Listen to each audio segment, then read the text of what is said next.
isso que a parenta Vivi falou é no começo do caminho, né?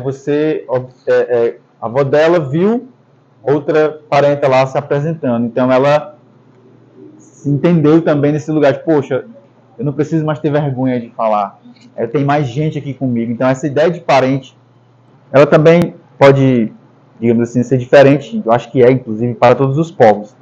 Mas a ideia do parente, ela não é uma ideia consanguínea. A ideia de parente é uma ideia relacional. É a relação que você tem não só com o outro, mas com a terra, principalmente. Por exemplo, parente para mim não é só você. Parente para mim é um encantado. Parente para mim é uma árvore. Parente para mim é um local encantado. Parente para mim é a água. Parente para mim é isso. Parente para mim é a onça. O meu povo vem do meu clã, é o clã das onças. A gente veio do breche da onça. Então a onça, eu tenho um nome de onça, que é dado por elas. Eu sou parente delas. Esse nome eu só posso usar quando eu estou com elas, na encantaria. Então, nós temos essa relação de parente. Não é uma relação consanguínea, não é uma relação, digamos assim, hierárquica. Né? É uma outra relação. E essa relação ela sempre é construída a partir desse envolvimento, como eu falei, como a Ailton Krenak fala, como a Jenny Nunes fala sobre descolonizando afetos. Né? A retomada também é disso. É você ir destruindo essa colonialidade que foi feita a partir para a gente se relacionar como a gente se relaciona hoje, esse mundo capitalista, e retomar isso, destruir essa colonialidade e retomar uma outra perspectiva de memória, de sonho, de oralidade, de comunidade, de parente. Eu acho mais ou menos por isso. Quer falar mais ou menos sobre alguma coisa sobre parente, parente? Da mesma forma dela, né? Minha mãe sempre falava assim, desde que eu lembro. Só que eu nunca tinha despertado para descobrir o porquê e como. Ela não tinha muita explicação, mas ela fazia muito brinquedo, que nem peteca, fazia umas cortinhas de plástico, pegava aquele saquinho de bombom e colando, entre os brincadeiros com barbante. E a gente brincava e se divertia muito com aquilo ali. Aí, no ano de 2016, 2016, eu descobri uma pessoa que se dizia cacique de Iguatu, né? Aí foi que eu despertei o interesse, a curiosidade de saber. Né? Eu perguntei como é que eu poderia saber qual era o meu povo, que até a gente não sabia, que não sabia que ia ser de índio. Aí ele disse, não, a gente tem que percorrer seus antepassados, onde é que eles vieram, se eles migraram, se era daqui. Aí eu comecei a perguntar à minha mãe. Minha mãe disse algumas coisas, né, que ela sabia. E tem uma tia da minha mãe, que ela é bem velhinha, que mora num sítiozinho lá, e eu fui lá perguntar a ela. Mas não, minha avó dizia que nunca saímos daqui, sempre na ribeira do Rio Jaguaribe, entre Quixelô, Acopiara e Iguatu. Nunca saíram desse território. Aí foi daí que eu conheci o Valdivino, aí colhi muita coisa, relatos, conversas. E ele disse, não, cara, então você é Quixelô. Você nunca saiu dali? Não, essa tia da minha mãe disse que nunca saíram. Que a avó dela, a bisavó dela contava que sempre saíram, ela sempre escondida dos matos, sempre quando vinha alguém que ele vinha pegar dependendo da água, né? Minha mãe não teve tanto contato, que quando minha avó casou, veio para Fortaleza e meio que ficou distante. Mas essa tia contou muita coisa mesmo, e tem até tem um potinho de barro, que era da bisavó dela, eu levei para lá, eu pintei, né? Guardadinho lá. E foi a partir daí que me deu aquele fogo, aquela ânsia de querer. Acho que a natureza em si, ela vai lhe moldando, né? Chama, né? Tem aquele chamado. Aí eu vou atrás, vou conhecer ele fora. Passei o ano de 2020 e desempregado de tudo por opção, para poder correr. Eu vou correr atrás da maneira que eu conseguir. E tô no caminho aí, um caminho massa. Hoje eu tenho que agradecer muito os encantados, os parentes também, que eu tenho que dizer. Que eu digo assim, ó, o evento não foi meu, o evento foi nosso. Eu tinha tanto parente que eu nunca nem imaginei estar lá. Agora, o Yara eu conheci uma vez, mas quando eu convidei o cara, eu vou estar aí. Não, desmarcou, né? O lançamento de um livro. Marcou o lançamento para estar lá. Teve pessoas que tinham um show para fazer lá em Brasília, que tem aquelas amigas da Yara Bezé, que tinham e não foram para estar lá. Então, é através disso a gente tem que se aproximar. É através disso a gente tem que unir forças, que nem a avó da parente foi lá, assistir a peça, do nada você, né, levantar a mão. Às vezes você sabe algum relato, tem vergonha ou tem medo, né, que eu acho que como os nossos antepassados contam, é uma coisa que dá medo. Mas é coisa que você tem que buscar, perder o medo, perder a vergonha. Quando uma vez eu cheguei de uma assembleia de Crateús, pintado de genipapo, gente, tu é índio agora, senhor? Agora não. Agora não. Sempre fui. Aí vem muito tempo atrás.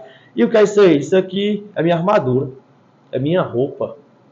E aí, como no evento, só fazer uma roupa pra mim, pra eu usar. Um dia lá, eu disse, não, vou me pintar e pronto, acabou. Vou trabalhar uma vez pintado e bom preconceito. Eu me demito. Me demiti pro evento. Né? Por causa de isso é forte pra mim, porque é o cantado que me molda. Né? Ele prefiro vai chegar neném desempregado, mas vamos ver o que vai dar. Estamos aí, estamos bem. Financeiramente estamos bem, entre amigos estamos bem, nossa filha está com saúde e o resto a gente vai buscando. Vamos sim. Né? Quando você tem que se conectar com a natureza. Às vezes eu estou ali em casa, que tem um mato em frente, eu entro no mato, pego o cachimbo ali, pá, quando eu falo, ixi, desse jeito aí. Aí eu saio para casa 100%, nem curado. Né? É dessa força que a gente precisa. Acho que o primeiro passo é você conhecer a natureza. Conhecer o mato, a terra, o rio. E se você tiver interesse de conhecer sua ancestralidade, não tiver amor pela natureza, você não vai começar. Ela não vai permitir que você chegue onde você quer. É verdade. Primeiramente, você tem que ir para a natureza. Entender a natureza. Entender aquele passo. Ixi, você está cantando. E aquele canto diferente por quê? Entendeu um vento que vem. O Iago entrou agora, às vezes eu quero entrar no mato. Não entra que não vai dar. Entrou. Tem uma experiência meu constrangedor só. Você não era para entrar na natureza. Você tem que entender ela. Se ela está permitindo você entrar. Quando ela permite você entrar, aí você permite você buscar a sua ancestralidade, os parentes de sangue, os parentes de afeto. Nessa união que a gente tem. Quando a gente fala assim, parente, não é porque seja meu irmão, mas é porque é meu pai, a minha mãe, o meu mentor, a pessoa que está comigo. Às vezes eu estou meio conturbado, eu ligo logo com um cara mais sábio do que eu. Ei, macho, isso assim, assim. Não, tem calma que a gente vai se conectar. Faça assim, assim, assim. Eu vou lá, me conecto, vou pro mato, volto, vou na terra. Vou lá na aldeia, que a gente tem um território que é a aldeia da gente, que está desativado, mas eu vou na aldeia, que eu chamo como aldeia. Levei uns parentes para ir na aldeia. Muita gente sentiu energia. A Meg sentou no tronco, chorou uma beça lá que sentiu, que estava, né, desorganizado, não sei o que. Mas é isso aí, mas a gente vai organizar. A partir daí, gente, da natureza é o primeiro passo. Não tem como você entrar na luta, seja lá qual for, se você não entender a natureza, não entender as raízes, porque vem da raiz. Se você não tem uma raiz, se você não tem um alicerce, você não vai segurar em pé. Então você tem que buscar força na natureza, na mata, nos rios, nas águas, que é onde está mesmo aquela força que você vai entender o porquê, aquele chamado. Às vezes você tem um chamado, eita, cara, o Iago, né? Eu toco muito o nome dele, que ele está novo na luta, mas está crescendo muito. Mas eu ouvi isso é só você e a natureza. A minha natureza eu consigo entender, a sua você tem que entender, busque entender a sua natureza. Porque eu não posso te indicar uma coisa que você tem que entender, você saber o que está acontecendo. Então é basicamente isso.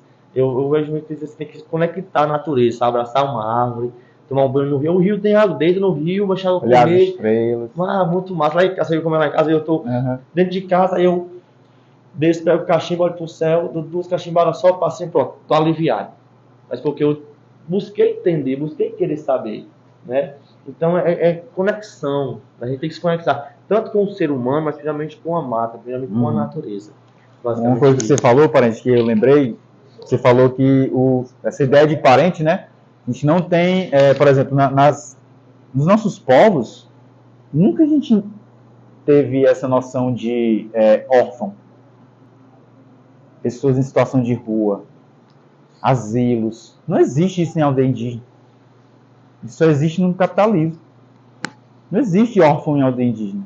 Eu tenho 3 mães. Não tem isso nos nossos povos. A gente acolhe todo mundo como parente, realmente.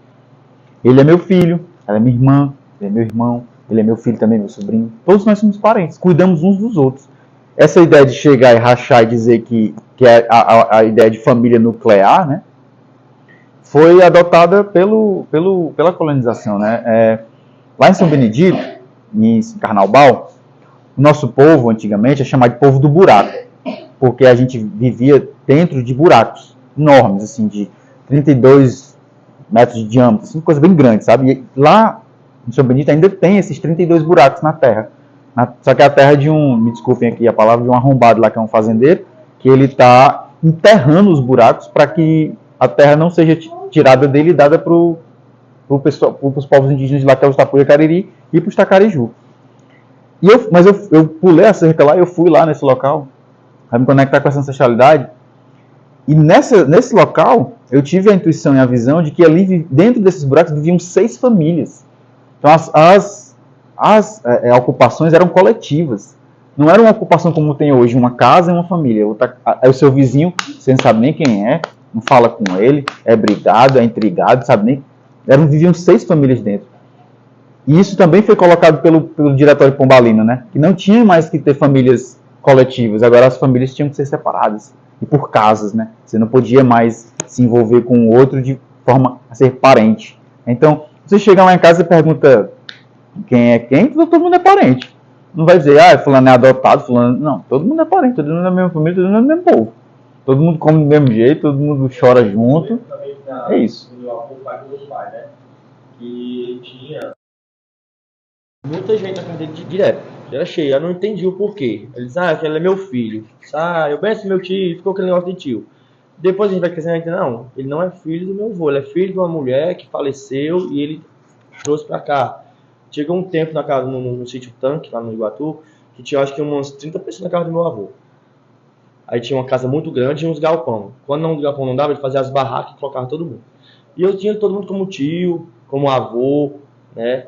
E tinha aquele respeito, só que depois não, ele não é parente de sangue, mas é parente porque teu avô adotou, teu avô não deixou ele lá o relento, né? Meu avô era bem conhecido na cidade e todo mundo dizia, não, quando ele via alguém, uma pessoa que estava numa calçada que não tinha para onde ir, colocava em cima da grama do cavalo, então na carroça e levava para casa.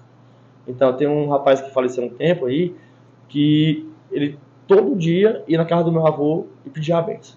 E eu passei a pedir a benção a ele como um tio. Aí passou um tempo, eu conheci a mãe dele e disse assim, não, Cleuto não é filho do seu avô, não. É porque seu avô gostava de acolher todo mundo. E todo mundo gostava de dar benção ao seu avô. E muitas pessoas, há um tempo, acho que uns 5 anos atrás, morreu seu Chico, né? Que ele era quase legado do meu avô, mas dava a benção ao meu avô como fosse tio dele. E não era parente. Né? Essa coisa, a gente acolher a parentada como um todo, como uma família, para unir forças. Né? Eu lembro que meu avô levantava muita gente. Às vezes a pessoa estava ali, não, vou te dar essa vaga, você vai, ao final do terreno você faz uma sua tapera lá de barro e pode vir com sua família. E até hoje tem pessoas que tem como tio que não é de sangue, mas é parente, é tio, tem aquele respeito, tem aquela consideração, aquele afeto. Às vezes tem aquele parente de sangue que não tem respeito, como um de afeto respeita. E a gente tinha muito disso, no meu avô tinha muito disso mesmo. Dizer assim, é meu tio, a benção é meu tio. Hoje em dia, várias pessoas passam na minha cidade lá, benção, teu tio, eles, é meu tio, mas não é filho da minha mãe não é filho do meu avô não, é tio. E a gente tem muito de brincadeira, isso é um tio mestiço, mas é tio por respeito, por afeto, por consideração, a gente tem muito disso. Esse é um poema inspirado num poema zapatista, né, o movimento zapatista de Exército Zapatista de Libertação Nacional, que eu me inspirei para fazer esse poema aí. Este é o Brasil, o país dos equívocos. Este é o Brasil, a história desse Estado, mercado, nação. É uma história oficial de equívocos. Equivocaram-se há 520 anos, dizendo que nos descobriram. Erraram quando seus grandes sábios discutiam se tínhamos alma, raciocínio e sentimento, ou se éramos animais. Erraram em chamar de progresso a morte, a ação de humilhar, de perseguir, conquistar, submeter. Erraram quando trouxeram a palavra de Deus para nos matar, com a desculpa de evangelizar. E erraram ainda hoje, quando a este mundo chamam de moderno. Erraram quando dizem que nossas narrativas orais são lendas, que nossa ancestralidade é mito, que nossa ciência é mística, que nossas crenças são superstições, que nossos jogos, danças e vestimentas são folclore, que nossos governos são antidemocráticos, que nossa língua é travada. Dialeto que nosso amor é pecado e baixeza, que nosso andar é arrastar-se e nosso físico é feio, que somos negros na terra, que nossa maneira é incompreensível. Para eles, dar-nos um lugar é mostrar-nos a sepultura, a prisão, o esquecimento. No mundo, Brasil. Não cabemos a menos que sejamos mudos, quietos, mortos.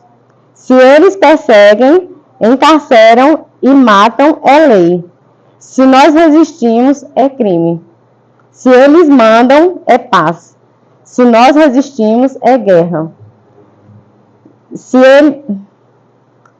eles falam, é preciso responder. Se nós resistimos, é preciso fechar os ouvidos. Mesmo diante de tudo isso, de todos esses erros, continuamos aqui na terra, de nossos ancestrais, Pindorama, brotando dela, de sua vida e de sua força. Vocês nunca vão nos destruir. Enquanto houver terra, continuaremos a brotar. Somos povos da esperança, somos os povos que sonham, aqueles que não se rendem, os filhos da terra. Somos os de ontem, mas somos novos. 1000 gerações vivem em mim. Somos a retomada do Pindorama. Indígenas da terra, univos. Coelho.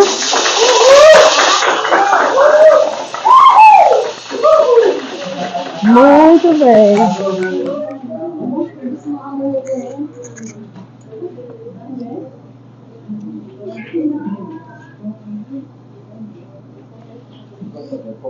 Eu vou fazer a foto depois tu. Tá bom. Tem que fazer a primeira vez 14 vídeos aqui, né? É só vocês montar aqui a mulher. Um bom sim, tá? 25, né? Gostou? E aí, você gostou? Eu gostei muito. Seu nome? Janaína. Nome indígena. Você é daqui? Sou de Juazeiro. Eu sou de Juazeiro.